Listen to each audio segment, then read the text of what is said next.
In the days of the judges of Israel, there lived a man named Jephthah in the region of Gilead, a land of green hills where flocks grazed freely.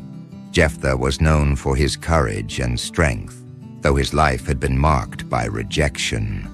His father, Gilead, was an important man, but Jephthah was born to a woman who was not his legitimate wife.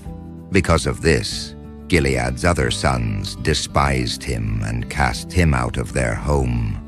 Day after day, Jephthah lived in the land of Tob, far from his family and his people. There he gathered a band of brave men who respected him as their leader.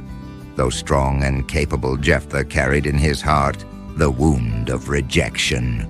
He often looked toward the hills of Gilead, remembering the happy days of his childhood before his family scorned him.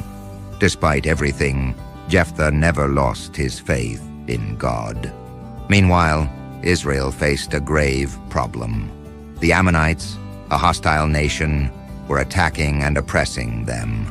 Israel's leaders did not know what to do. They needed a strong and courageous leader to defend the people, and they all agreed that Jephthah was the best choice. Though they had rejected him before, they were now willing to seek his help. Jephthah was about to face a life-changing decision. One day the elders of Gilead went to find Jephthah in the land of Tob. With serious and concerned faces, they said, "Jephthah, we need your help. The Ammonites are attacking Israel, and you are the only one who can save us. If you fight for us and deliver us, you will become our leader." Jephthah was surprised to hear this, remembering how they had rejected and humiliated him in the past. With a heart full of doubts, Jephthah asked them, "Why do you come to me now, when you are in trouble? Did you not cast me out of my home and despise me?" The elders, with shame on their faces, replied, "It is true, but now we need you. If you come with us and fight the Ammonites, we will make you our leader over all of us." After reflecting and praying, Jephthah decided to accept their proposal. He knew this was an opportunity to defend his people and prove his worth. However, in his eagerness to secure victory, he made a mistake. Before going into battle, Jephthah made a rash vow to God, "If you give me victory over the Ammonites, when I return, I will sacrifice as a burnt offering the first thing that comes out of my house to meet me." This vow would mark the beginning of a moment of great tension and sorrow in Jephthah's life. But at that moment, his mind was focused on the battle ahead. Jephthah led the army of Israel against the Ammonites. With courage and strategy, he guided his men to victory. God was with him, and the Ammonites were defeated. News of the victory spread throughout Israel, and the people celebrated with joy. Jephthah became a hero, and the leaders of Gilead kept their word, appointing him ruler of the region. However, as Jephthah returned home after the battle, his heart was troubled. He remembered the vow he had made to God, and one question tormented him. What will be the first thing that comes out of my house to meet me? As he approached, he heard sounds of celebration. His family and friends had organized a welcome feast to celebrate his triumph. Then, what he feared most happened. The first to come out of his house was his only daughter, dancing with joy and playing tambourines. She was his greatest treasure, and seeing her, Jephthah's heart broke. "My daughter," he exclaimed with tears in his eyes, "you have brought me to my knees, for I have made a vow to the Lord, and I cannot break it."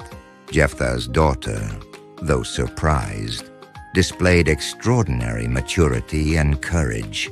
She said, "Father, if you made a vow to the Lord, do with me as you promised. Only give me 2 months to go to the mountains and mourn my fate with my friends." Finally, Jephthah fulfilled his vow. After 2 months in the mountains, his daughter returned home, ready to accept her destiny. This was the most difficult moment of Jephthah's life. Though he had won a great victory for Israel, he felt he had lost the most valuable thing in his life: his daughter, his only child. The story does not detail exactly how Jephthah carried out his vow, but what is clear is that this event deeply marked his life and his family. The decision he made, though well-intentioned, taught him a lesson about the importance of thinking before speaking, especially when making promises to God. The people of Israel were also impacted by this sacrifice.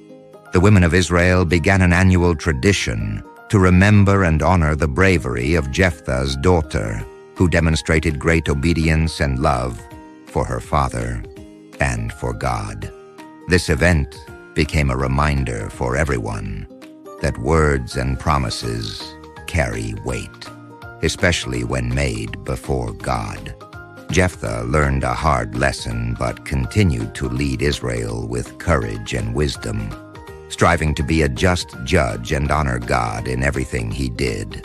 From that day forward, Jephthah was recognized as a brave leader, but also as a man burdened by the consequences of a hasty decision.